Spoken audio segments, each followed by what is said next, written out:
کبھی کبھی واقعی ہم تھک جاتے ہیں، صبر کرتے کرتے، انتظار کرتے کرتے، دعا کرتے کرتے، اور کہیں نہ کہیں دل میں یہ وسوسے بھی آتے ہیں کہ اتنا سب کچھ کرنے کے بعد کچھ ٹھیک نہیں ہوتا، نظر نہیں آ رہا۔ اصل میں وہی قبولیت کے لمحے ہوتے ہیں۔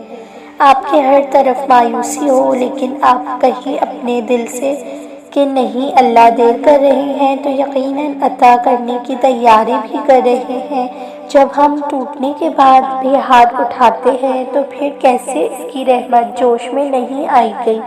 وہ سب کچھ عطا کر دیتا ہے۔ آزمائش تھوڑی مشکل ضرور ہوتی ہے، پر یقین مانو اس کا پھل اکثر ہماری چاہتے ہی ہوتی ہیں، اور پھر اتنا صبر کرنے کے بعد اگر آپ کو آپ کی چاہت مل جائے تو یہ ایک نئی زندگی ملنے جیسا نہیں ہوتا کیا؟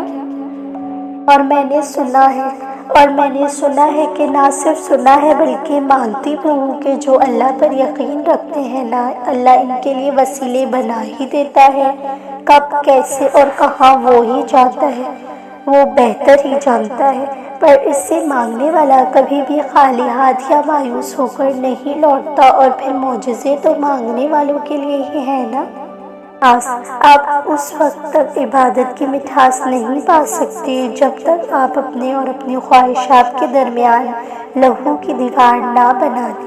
دعا کرنا کبھی مت چھوڑو۔ تم جانتے ہو کہ اپنی منزل کے کتنا قریب ہو، لیکن وہ رب جانتا ہے، تو کبھی بھی مایوس ہو کر دعا مت چھوڑو۔ ہو سکتا ہے وہ تمہاری آخری دعا ہو، اس کے بعد اللہ نے کن کہنا ہو، اس دعا کے بعد تمہارے لیے کوئی معجزہ ہونا ہو، تو سوچو کہ بس ایک دعا کی دوری پر تمہاری منزل ہو، اور تم مایوسی کو خود پر حاوی ہونے دو اور واپس لوٹ جاؤ تو کیسا لگے گا؟